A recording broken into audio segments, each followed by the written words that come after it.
you want, do what you feel. Long as it's 100 that you're doing it real. Say we be who you are.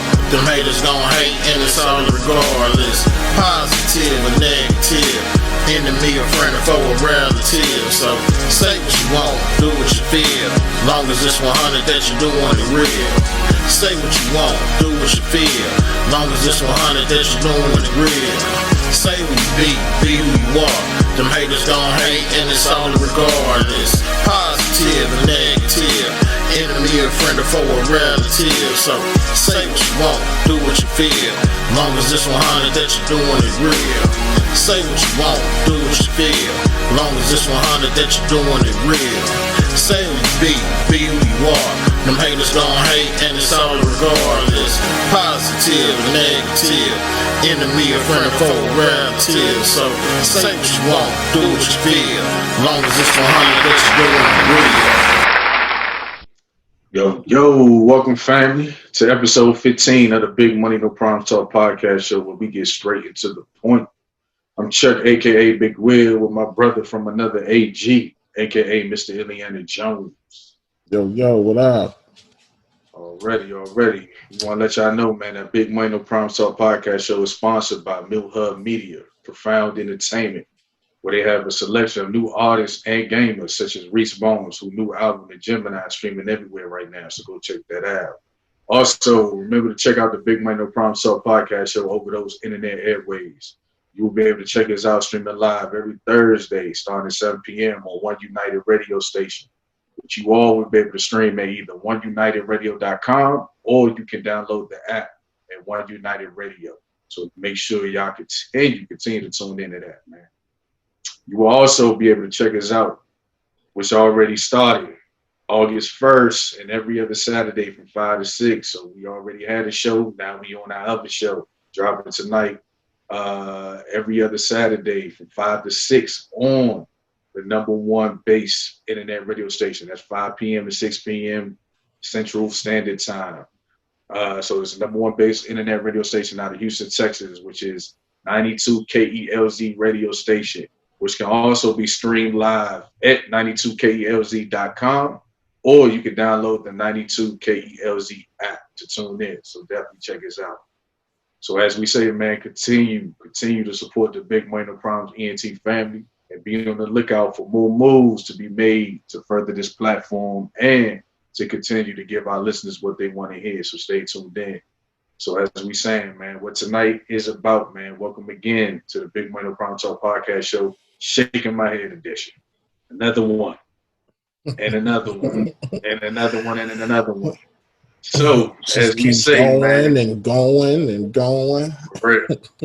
So as we say, man, so whether it's with the green, the brown, or the white, do what you do, man, to vibe out with us during this episode, man. So AG, man, what's your early thoughts on what we bringing up tonight? Again, when we be reading these articles, bro, it's just like you almost feel like you can't be serious.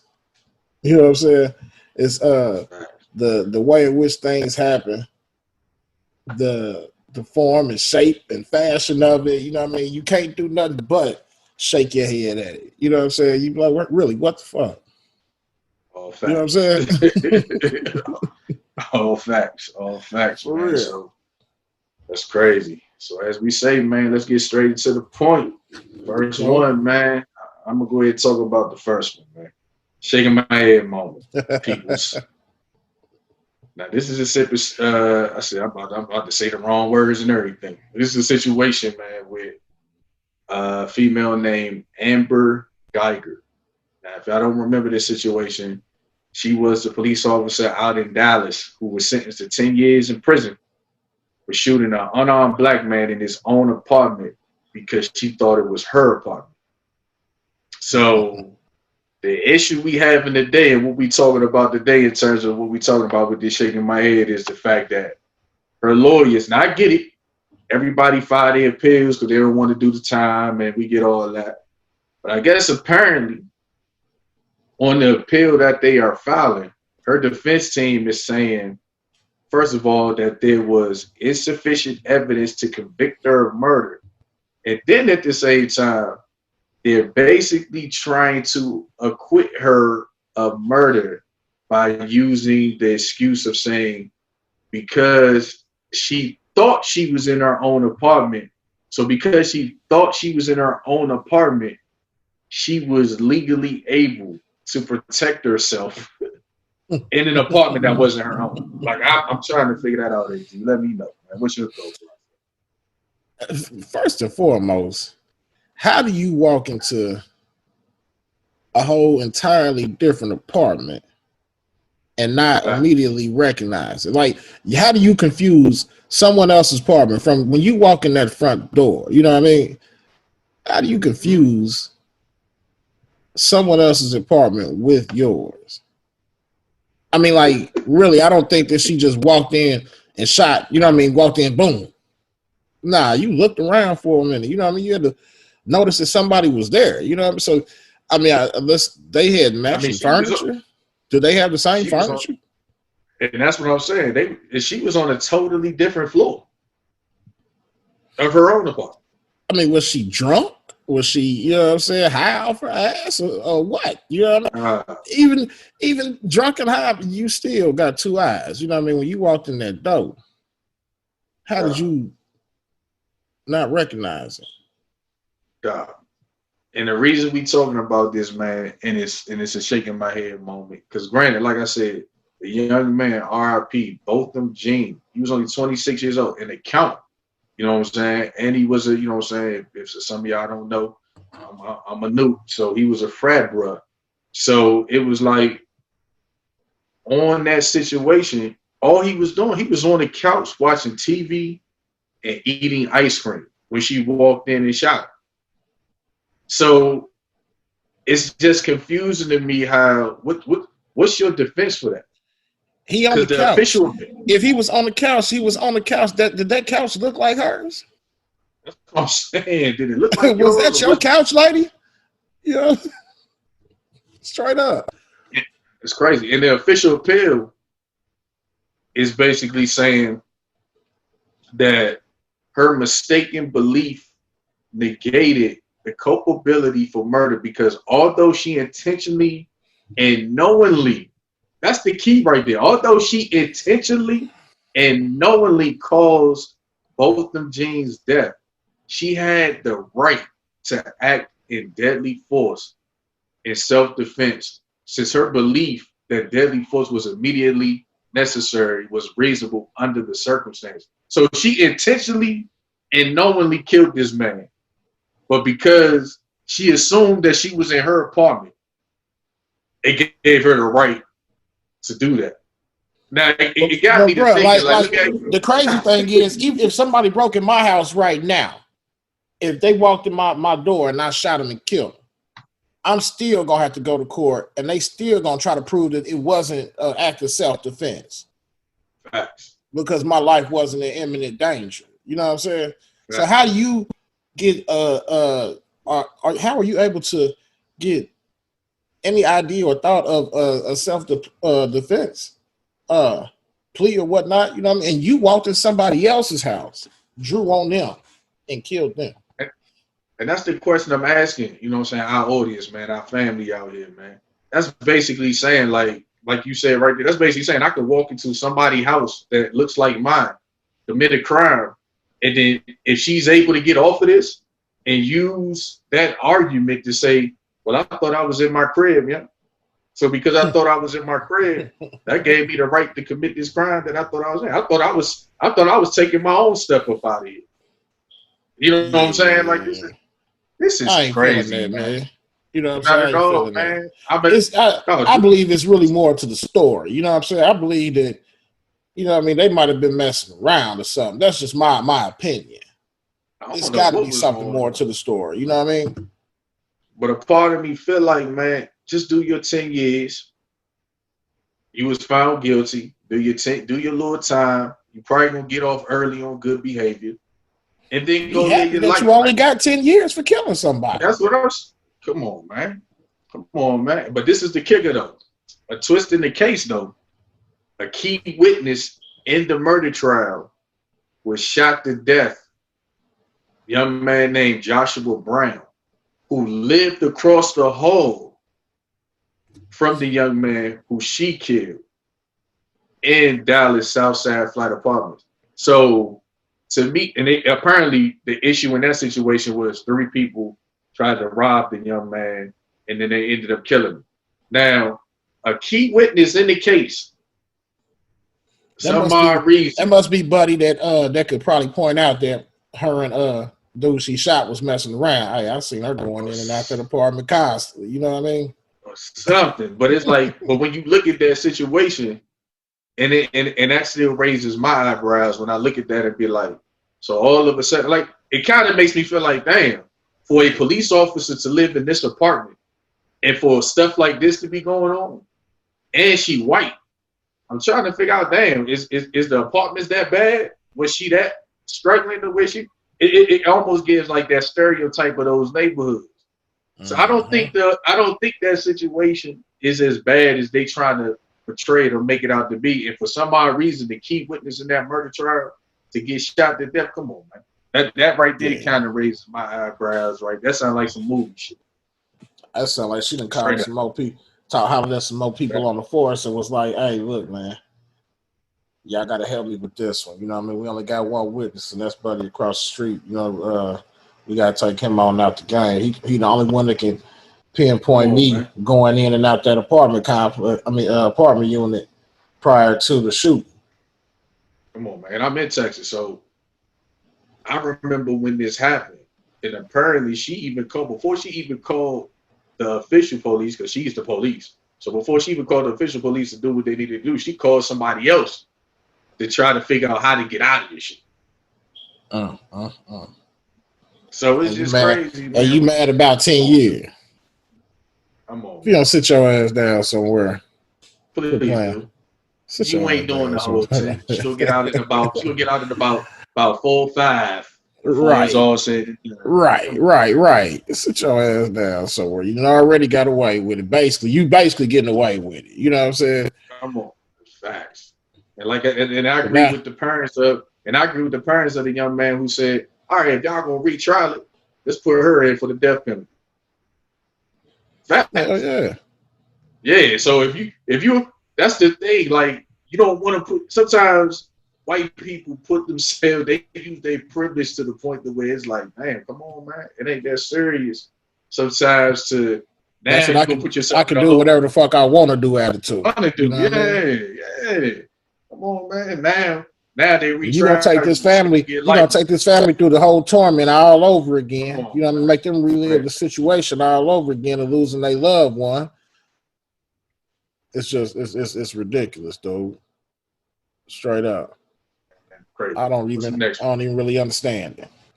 The next one, we got a black student. We have a black student who was forced to take off his Black Lives Matter face mask in order to graduate. His family says that he's a student at York Catholic High School in Pennsylvania. Put on the Black Lives Matter mask under his face shield at the July 28th graduation ceremony, but they basically didn't want to acknowledge him, or they reprimanded him out loud in front of everybody versus pulling him to the side. But the understanding was there was 2 other students that had on regular face masks, and there was no word said to them. So that goes back to my what do I say, man, when we do these jumps? I said, first of all, we can't jog while being black. We can't ride vehicles while being black. We can't even live in our own house while being black. Nope. We can't ride bikes in our own HOA neighborhood without being black. So now you telling me I can't graduate. It's crazy. So they try to say that the decorum for students was to not wear any masks displaying any messages. But even if that's the case, why? Facts. You know what I mean? It ain't like he got some raunchy message, some, you know what I mean, something out of line. He just got the Black Lives Matter joint on there. That's all he got. So I'm like, it's crazy. And as we look further into the story, as we continue to talk about it, and the name of the Catholic school is York Catholic High School. It wasn't really like a standard. Like, you giving them face shields, you giving them things that they need to be safe out here. And that right there, who from a distance is going to see the Black Lives Matter on his face, man? Except you. Nobody. Come on, man. Nobody. I mean, we'd have been to enough graduations. You know what I'm saying? You ain't really seeing. You can barely see the person's face. You know what I mean? Facts. So that's and if what they I'm did, saying. why does it matter? To me, that's the big thing. Why does it matter? Why do you even care? You know what I'm saying? The boy is here to graduate, to get a diploma. Give him his diploma, man, so he can keep it moving. That's all he's doing, man. He just bringing awareness to what's going on in the state of our country of the day, man. That's all he was doing. Exactly. So That's he can't, crazy. you know, man, on his commencement, he can't be supportive of the movement that's going on. Come on, man. Sounded to me just like the deans didn't want to see it. That's what it sounded like. And then they said, like, in a statement, they were saying they was not told beforehand that masks with messages would be disallowed at the ceremony. And the thing is, his mother and father had it on their mask. Right. So, you know what I'm saying? We can't even be safe while being black. We gotta get told what type of mask to wear just being black in this country. That's crazy to me, man. Everybody got all these crazy masks out here, man, and you mean to tell me he got a Black Lives Matter mask? That's an issue. I'm just curious to know if he had a country singer or something, you know what I mean, on this mask, would he have been reprimanded the same way? You know what I'm saying? Right. That's just real talk, man. That's crazy. And then the school, in the statement as well, the school basically, it seemed like that they pretty much lied about the situation. You know what I'm saying? Because now the family putting the school on blast, like, nah, a lot of the stuff y'all was saying definitely don't coincide with what y'all told us. So now all of a sudden the school don't even want to talk. You know what I'm saying? They're like, well, we ain't got no comment on what's going on. Right. Come on, man. Because even what about what did the school say that they took everybody's temperature, and you know his family said that there wasn't no temperature taken. There wasn't no temperature taken, and none of that. I mean, even with that being said, if they did take his temperature beforehand, I'm pretty sure he had on his mask then. So he at that point in time he wasn't made aware. And then the thing is too with the face shields. To me personally, I don't really see the need for those because it's just a shield covering your face, but you got all that open space. I think with a mask, you kind of cover up your stuff a little bit better. But with a face shield, you kind of like, it's still... You're not blocking no air, no oxygen with a face shield. The face shield is meant for like bloodborne pathogens, you know what I'm saying, in case somebody sneezes.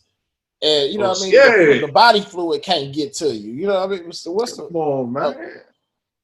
Don't get me started. This whole COVID-19 just got everything just, you know what I mean, loopy anyhow way. You know what I'm saying? So yeah, that's crazy. But once again, like I said, man, black folks, man, can we at least graduate while being black? I mean, we can't do nothing else while being black. Can we at least do that? You know, can we be proud of ourselves for a minute? Come on, man. In any given situation, let us have something, man. You know, just something, man. That's all we asking, man. We ain't asking much, man. We just like I said, Black Lives Matter from another conversation we had, man. That's all we try to do. We just try to say, can we at least matter a little bit? That's all we asking, man. Right, you know. That's it. So this the next one. Or do we have to ask for that too in the form of reparation? Do we got to add that to the list? Yeah. I guess so. Wearing masks without being disturbed. You get what I'm saying? Let's just do that. So with this next one, man. This one right here, we gonna kind of have a little bit of a conversation about it, man. Because this story right here, it's a lot into it. Into this story, this right here kind of touched me the most out of all our shaking my head moments. You know what I'm saying? Like, we've been doing this for a little while now, man. Like I said, this is our 15th episode, man. Shaking my head moment. It's like our third or fourth episode using it as a shaking my head moment and everything like that. And out of all the moments that we had, and there's been some crazy moments, you know what I'm saying? And looking at this right here, this one right here kind of really got me shaking my head. And it kind of talks about just the state of play in the United States of America when it comes to just certain things, man. So this shaking my head moment, people, man. Let me get into it. Concerns a veteran. So we say veteran.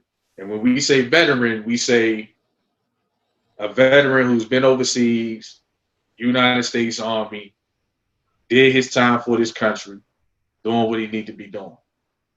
So apparently, the young man, Sean Worsley, that's his name, Sean Worsley, is in jail right now in Alabama on a 5-year prison sentence for marijuana possession. Now, AG, we know people look at it like, well, you know, marijuana possession. I mean, what's really going on? Now, granted, everything is becoming illegal in the United States of America. So, yeah, to get 5 years, even right now, for that, it should still be a question in your head, like 5 years for marijuana possession. What is this, hustling? Like, what is going on? Especially when they letting people out for, you know what I mean, little BS marijuana charges. Exactly. So, like I said, man, that's just part of the talks right now. So, let me give y'all the story. So apparently, this young man coming from Arizona got his marijuana license. You know what I'm saying? Got PTSD, stuff he went through, and all this, that, and the other. So, of course, most veterans, I'm a veteran myself. So most veterans, you know what I'm saying, that's how we cope. You know what I'm saying? I've been to Afghanistan twice, man, seen some stuff and all that, this, that, and the other. So you got young people who use that method to kind of, you know what I'm saying, clear their heads a little bit with some of the stresses that kind of resonate with what went on. So apparently the young man was legally prescribed it in Arizona. So he's in Arizona.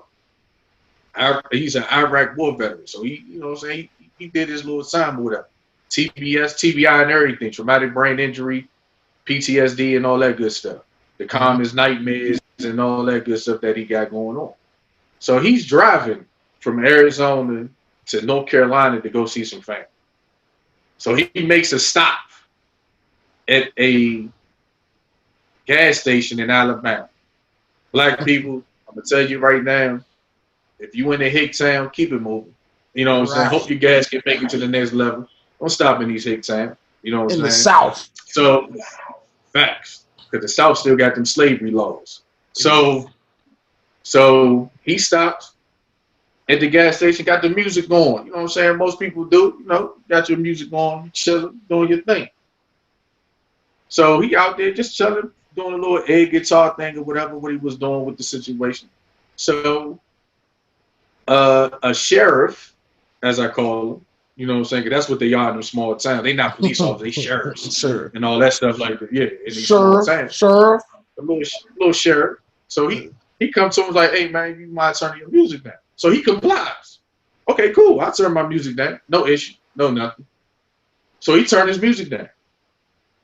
So apparently he smelt a little bit of the, you know what I'm saying, the marijuana. You know what I'm saying? He smelt it. And okay. So I guess that gave him probable cause, as they say. You know how these people are. So they gave him probable cause to look in the vehicle.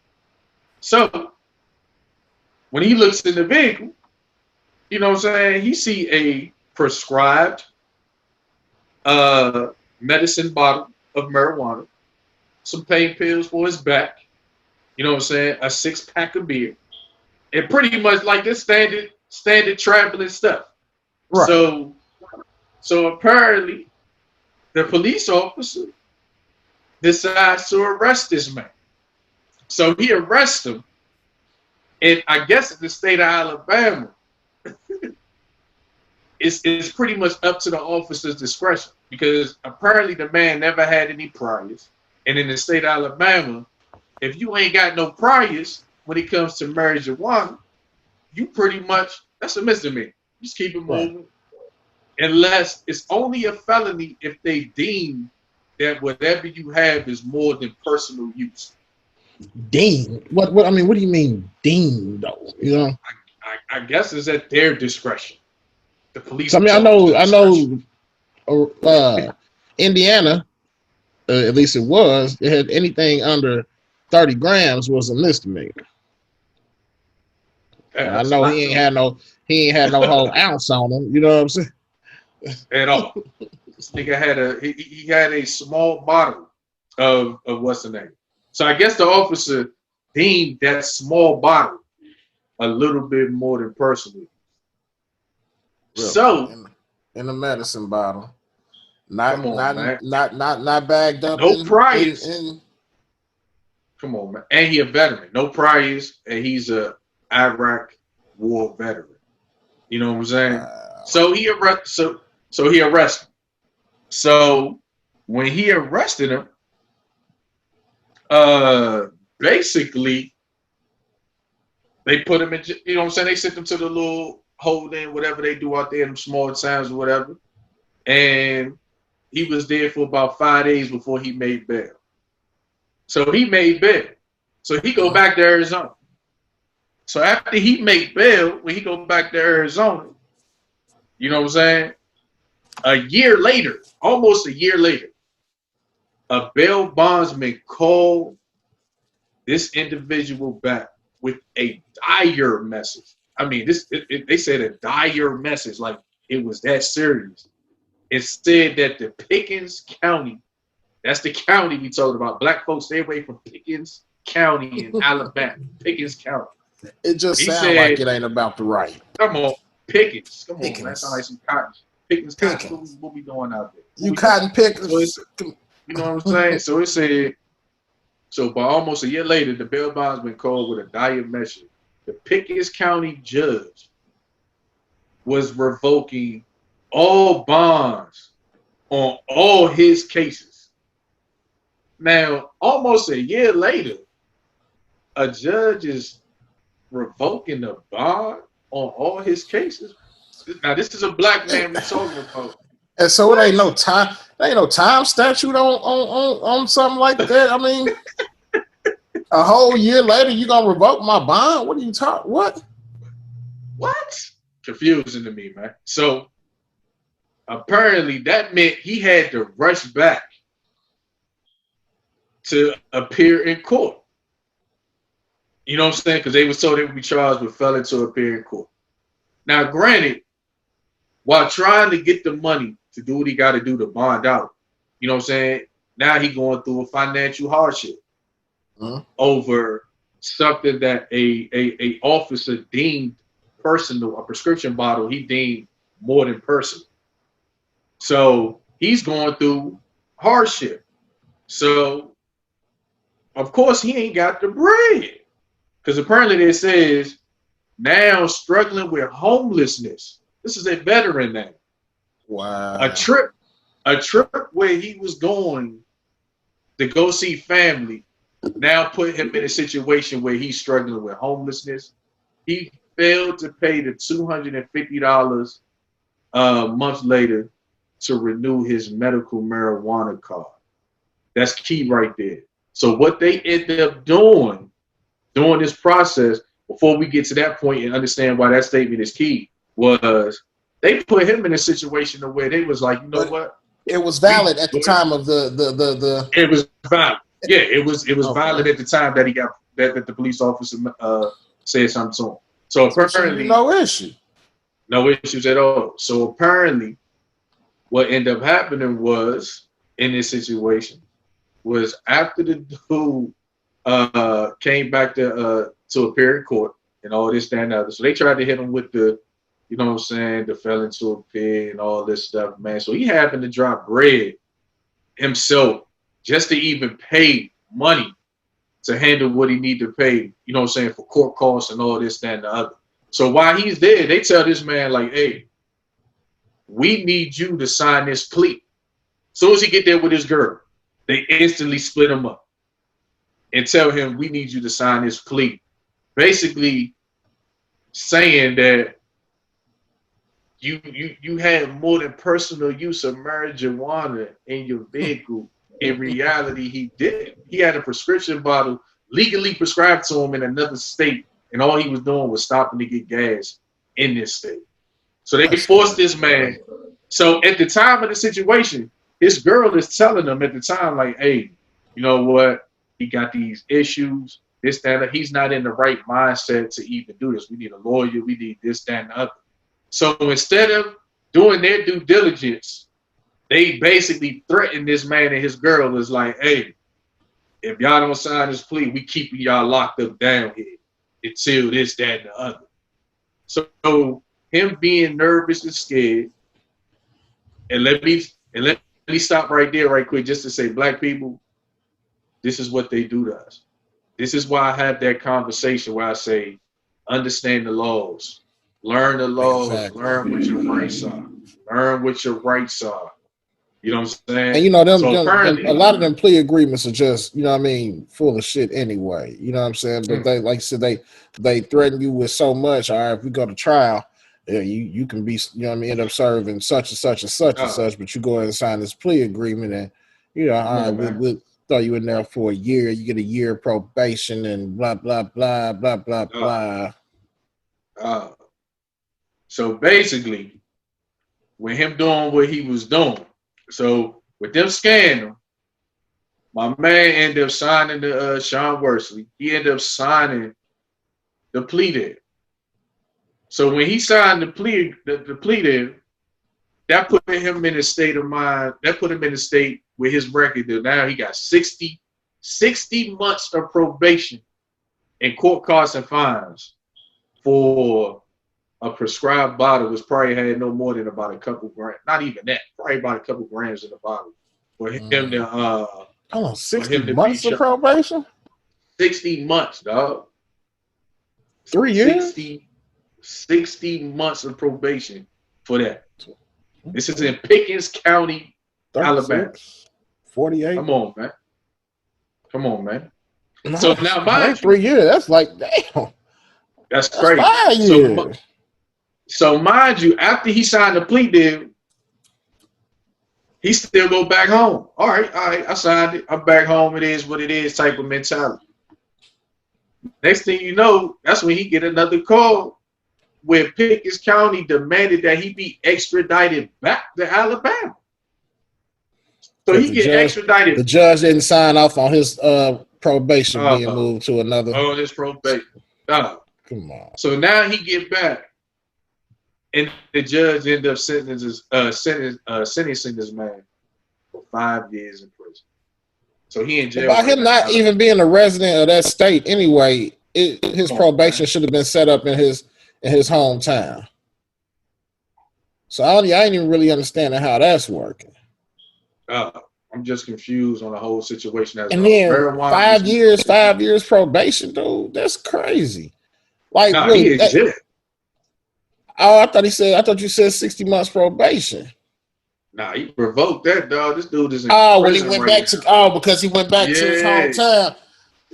They extradited him back to Alabama, and now he 5 years sitting in the jail cell, my G. So it's like hit him with a probation violation, making him serve his backup time. That's crazy. So now he's sitting up in the jail cell right now, waiting for an appeal to try to get out. Over just going to see family, man. He legally that sounds like a planned event to me, bro. Like, you know, like they sat there and thought about that. Look, all right, we're gonna put him on probation. When he go back home, we're gonna violate him on probation. We're gonna get his little black ass back down here. I don't like that. He thinks he's a smart man. And that's why I say it was key when they said he failed to pay that bread to renew his medical marijuana card because they hit him with having not having a valid medical marijuana card charge. The next go around when they charged him. I said, so he was good then, but you ain't even want to look at the card then. And now all of a sudden, because he had to pay for all these court costs and fees So he couldn't afford what he needed to afford to get his medical marijuana license back. And now all of a sudden, y'all use that as a tactic to put this man in jail for 5 years. Come on, man. This is what we doing, man. This is what we doing. That's crazy. But you know what the unfortunate part about it is, man, when you see, I don't know if y'all ever, you know what I mean, ever talk to a homeless person on the street, man, you wonder, like, how did you get here? You know what I'm saying?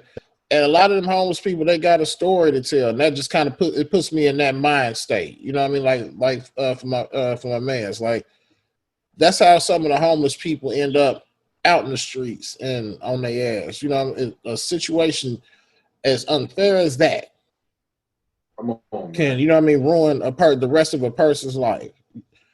We already said he was facing homelessness, couldn't pay his bills and whatnot. Couldn't do nothing, and then all of a sudden this happens. You got to be kidding me, man. And that's sad for a situation like that because he's a veteran.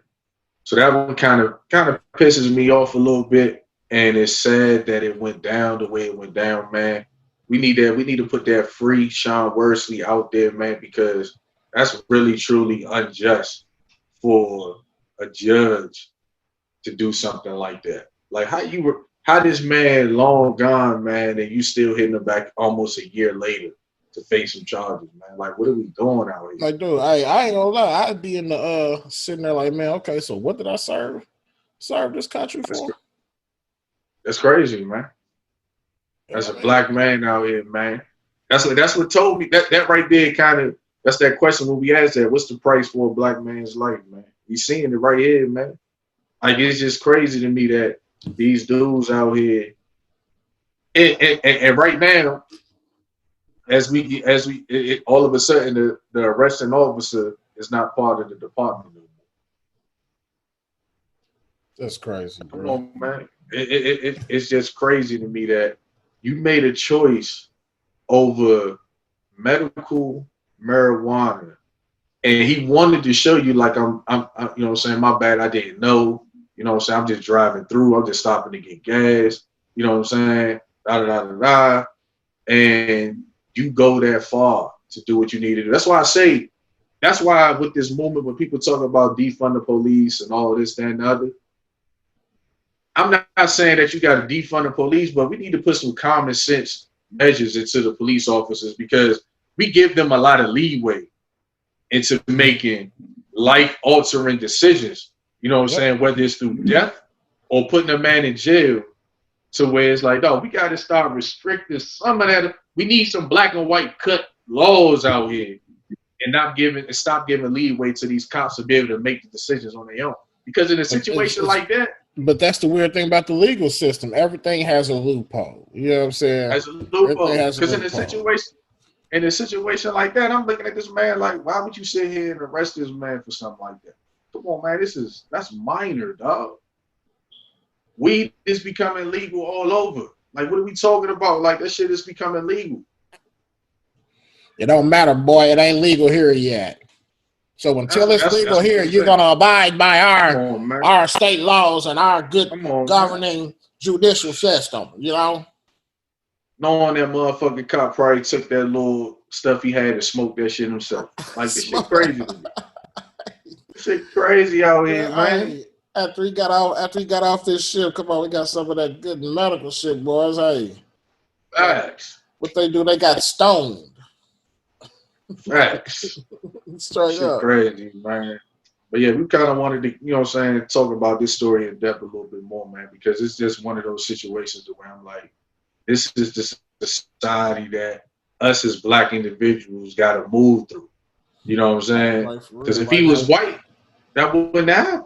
That's just straight facts. And what's going to come to him once he, you know what I mean, is released from jail? You know what I'm saying? Where his residence is gone, job everything. gone. He done lost you know everything. What I mean? Now he's a quote unquote felon. You know what I'm saying? So it's gonna be even harder for him to get a job. But you want this man to be a productive citizen in this society after going through that. Right. You know, that right there is cause for PTSD. Now you gonna have PTSD from this situation. You know what I'm saying? In the United States, man. This is crazy to me. So yeah, as you can see, people, that's why we kind of talked about that, man. Because that's definitely a shake on my head moment. I feel bad. Free Sean Sean Worsley, Worsley. man, because Yeah. yeah, get him up out of there, man, because there's no way possible, you know what I'm saying, that this man should be locked up for that. He lost everything That's over wild, man. something that had nothing to do with, I mean, something as small as what? A couple grand? Not even that, probably up in it. Come on, man. Somebody What really he needs to what he step in, you know what I mean, step in and speak on his behalf or fact, something. You know what I mean? For real. Because that's unfortunate. That's just facts, absolutely facts, unfortunate, dude. facts. So AG, man, what's our last one, man? We talking about tonight for this I mean, bro, apparently, you know, as you would say, you one? just can't be a veteran and be black either because we got another military man. So Great. we got another military veteran who's serving a life sentence for selling less than $30 worth of marijuana. He'll be released from prison soon. His name is Derek Harris. He was arrested in 2008 in Louisiana for selling an officer 0.69 grams of marijuana. Not 69 grams, 0.69 grams of marijuana. Okay, he was recently sentenced to time served. He's already served 9 years in prison, but he was convicted to sentenced to 15 years in prison, according to the Louisiana Supreme Court. Now, they also said that my man was a habitual offender of the law, but still, 0.69 grams, bro. I can't understand that. You know what I mean? I can't understand it. That's No, it's almost like looking at this because this that's a happened in joint. You know Louisiana. what I mean? No, that's not even a full joint. Right. And the thing is, looking at this, I'm like, the key theme in all this is these southern states, man. We need to get rid of these slavery laws that y'all still hold on to. You talking about Yeah. Louisiana, Alabama? Like it's like you look at these states, and I'm like, come on, man. He's serving a life sentence for selling less than $30 worth. Now, granted, he's getting released, so salute Yeah. his lawyers for pushing that through, man, for Derek Harris to get up out of here. But Yeah, he just you served giving me, 9 you giving years me, though. he can't get that shit back. Hey, he just served what Amber, what's her name, Amber Guyger, where she trying For to run murder. away from. Yeah, for murder. Yeah, that's For wild, murder. dude. You know what I mean? She So got 10, she got she 10 years murdered, for murder. and She he got gets 10 years for murder. He gets the life sentence for $30 worth of bud. Come on. That's what we get right now. Wow. 0.69, dog. 0.69. 0.69. That's not even a full gram, my G. Man, For look, real? dude. I don't. What? No. Some of the shit that we come across, man, it just kind of makes me lose my breath a little bit. You be like, "Whoa, are you for real?" No. That And then right I'm sure there was they definitely attributing it to, okay, well, he's always in and out the legal system, blah blah blah. But it really don't even matter. Your punishment should, you know what I'm saying, be carried away to the crime. facts. And then and when I was reading more into the story, I mean, it's just another situation in 2008 where our black veterans are still dealing with what we dealing with from back in Vietnam times when our black veterans came home serving in, you know what I'm saying, serving this country. I make it hard for us to be able to get the necessary needs and finances to maintain once we done with that lifestyle. You get what I'm saying? Like I can speak from like true experiences of seeing a black veteran who's out here in my town that I'm in right here on the streets, where they literally took his 100% disability check away from him, where he clearly has issues within his head of problems, and he don't understand how to get all that back because he really don't know. He don't have no family out here. You know what I'm saying? And I kind of felt bad just looking at that situation. And then it's like, it's just crazy because what they doing to our Vietnam vets who are dealing with what they were dealing with, because I heard stories where they would take Vietnam vets VA paperwork, and as soon as a black vet turn his stuff in, man, that shit goes straight to the shredder. That's what they used to do to our vets back in the day. So you talking about vets even in 2000, even in the 2000s, where you still got black vets who are fighting for money just due for them for the time that they put in. So they out here in these streets trying to survive, and then you fuck around and put a man up in jail for the rest of his life for 0.69's worth of grams. Like, what are we doing? When if he's selling $30 less, if he's selling less than $30 worth of bud, that means he's doing that to try to survive. He ain't pushing no weight. He ain't out here in the streets like that heavy. He doing what he got to do to survive. You know what I'm saying? It's crazy. That 0.69 just resonates in my head. I'm like, are you for real? Hey, most people spill that on the floor. You know what I mean? Try to roll up. Straight up. Straight up. That's wild, dude. And it's just, man, this country is crazy. This country can literally and this was in mind use you up, chew you up, and spit you out. And this was in 2000. This was in 2008, so 12 years ago. This ain't like the 50s, the 60s. This is even back then, we wasn't that serious. And you out here doing what you, come on, man, 0.69? That's crazy. I mean, like, for real, I know a cat right now, dude, that literally serving like 20 years for a DUI. For a DUI, bro. I mean, again, Greg, he was a habitual offender. You know, I mean, he's been in the system a little bit, but still, 20 years for a DUI. You know what I mean? He had a mark on his head, just like, got you. Facts. And that's why we keep saying right now, man. And on top of it, his DUI, he wasn't even driving. He was in the car asleep. Wow. In the car asleep, but he had them keys in the ignition. You know, for everybody that don't know, you know what I'm saying? If you got them keys in the ignition, they can give you, I mean, they give you a DUI or OWI. You know what I'm saying? The keys can't be in the ignition, but his keys was in the ignition. He was pulled over. He was on the side of the road, parked, legally parked, everything. But he was asleep. And what's crazy with this story, like I said, we salute, you know what I'm saying, Derek Harris for being released. But the same Louisiana Supreme Court voted to uphold a man's life sentence for stealing hedge clippers. You're talking about clippers, you clip the hedges on your yard, people.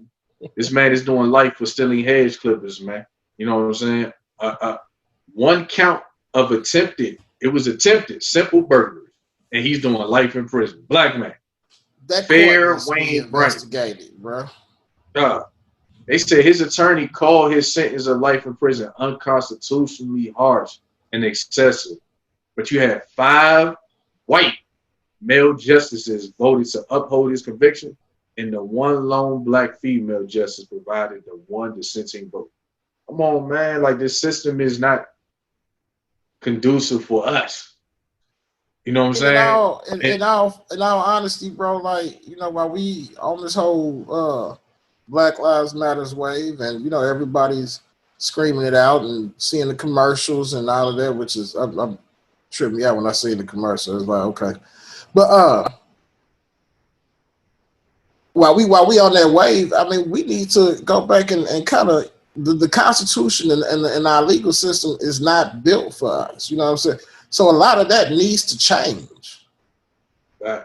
You see what I'm saying? It has some form of legal documentation stating, because it don't mean shit for commercials and chants and all of that. I mean, that don't really mean nothing, because when it comes down to it, you know what I mean? When you pull it over, when you in front of that judge, you know what I'm saying? All of that goes out the window.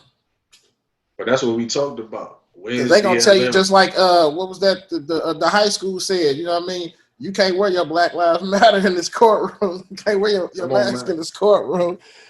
But I look at those, especially the last two situations, shaking my head moments we kind of highlighted. Where's BLM in the protest for those individuals? Why we ain't in front of these courthouses pushing that change, man? Because like I said, man, and I was gonna say that when you were saying it earlier, like when I said somebody needs to step in and speak on his behalf. Now that's, to me, you know, that's what the Black Lives Matter Foundation that's where they supposed to step in and like, boom, hey, we got you. This man is, you know what I'm saying, really just being unconstitutionally held. You know what I mean? Come on, man. That's when you ride outside the city county building or the police, you know what I'm saying? That's when you ride, well not ride, but protest outside of there. You know what I mean? Let's free this dude. And that's just real talk, man. Because when you look at these situations and what's going on, I'm like, how we as black men getting these life charges for little things? I'm not, like I said, we don't condone the wrongs of individuals. No, but at the same time, but at the same time, can we get judged fairly in those situations as if the white man get judged? Man, it's just that's all we asking. Like, that's the destruction right there. What they talk about when we talk about the destruction of black families. The systemic destruction. That's it. That's it right there. Systemic racism, man. That's it right there. You put a man away for life for something like that. You put another man away for life for something like that, just trying to survive and maintain. When you put away a man for life like that for those petty ass crimes that they talking about, you're not thinking about, damn, I just put away a father or a husband, an uncle, a brother, a son, a nephew. Like, we don't think about it in that aspect. Somebody, he was influential to somebody. You know what I'm saying? Come on, man. Could have been, you know what I mean? Could be a hero. You know what I mean? You don't know what you know what I mean? What else he's done? You know what I mean? He could have been saving people. You know what I mean? You just never know what he's done. Right. But the fact is, you ruined his life. You know what I mean? You created a hardship for his family. You know what I mean? So where is the justice in that? I don't see it. Because there is none, man. And that's a problem. We need to fix that. We really do need to fix that, man. Like I said, we do these shaking my head moments. We do these shaking my head moments to bring awareness to stories that we feel should bring that needs to be awareness brought to. Because some of them be kind of funny in a way, and this, that, and the other. But at the same time, in all seriousness, man, and what me and AG right here be talking about is we about our culture. And we about the true change of what we need to see within this culture, man. And the only way for true change is to get rid of this systemic issues that some of these white folks continuously say is not a systemic issue. Come on, man. How you getting life for hedge clippers? How you getting life for 0.69 worth of marijuana? Like, I don't understand that right now. You know what I'm saying? But then you got some of these white people who barely get probation for the things that they do. So it's crazy because, like you said, you highlighted it, man. This man got life for 0.69. This man got life for simple burglary of hedge clippers, and a white woman got 10 years for murder. Right. How? I don't even understand. You know what I mean? How does it correlate? You know what I'm saying? Yeah, it don't make sense. If that right there don't show you the issue of systemic, like, that's, to me, we can't make it no clearer for our people to see, like, and which is crazy because even with old girl, like, it should be even worse for her. She's an officer of the law, so she know. Yeah, crazy, man. Officer of the law, let alone being white. She's an officer of the law. Gosh, this is crazy, man. That's why I don't really think this is why we do this, shaking my head, man. Because all we can do is shake our head for things like this. Real deal. That's all we can do is shake our head, man. And it's sad that that's all we can do right now is shake our heads, because the power that we need and the structure that we need to get where we need to be, man, we got this administration up in here that ain't giving two fucks about what we got going on. So it's like, it's just crazy out here, man. Like, we on our own out here trying to maintain and bring awareness and doing what we got to do, man, to get these people where they need to be, man. That's crazy. Ain't no way in the world. That's why I say we got to start from the bottom and hit it change hard there. You know, so we got to change the narrative from the bottom up. We can't go from the top down. You can't expect these people to, you know what I mean, stop what they doing and start caring about us. You know what I mean? We got to start from the bottom up. You know what I mean? Change starts within and with self and with us. Facts. Straight up. Facts. So we're gonna go ahead and man and end this show, man. We want to thank our listeners, our family, you know what I'm saying, for what we doing out here, man. As you get here, man, we got a lot of things going on. We got a lot of shows going on, and we just want to keep y'all in tune, man, and continue to support what we got going on. Continue to support the movement. AG, man, let the people know how they can, you know what I'm saying, reach out to us. You can reach out to us on BMNP Presents on YouTube, BMNP_ENT Instagram, Big Money No Problems Casting on Facebook and SoundCloud, BMNP_podcast on Twitter. Catch us on One United Radio. You catch us on 92 KLs as it relates to music. You know, hey, we got some things popping off, y'all. You know what I mean? Look out for our barbershop edition. You know, we got some things. We ain't hard to find, as I say. At all. And like I said, for all inquiries and just giving us y'all hashtag shaking my head moments. If you want us to talk about it, man, reach out to it. Big Money No Problems Castings @gmail.com. That's Big Money No Problems Castings @gmail.com. So indeed, come on, man. Just watch out for us, man. We coming. You know what I'm saying? We moving, we doing what we gotta do, man. So as we say, stay blessed out there, black folks. Stay safe out there, black folks. Know your stuff, man. Peace. Peace.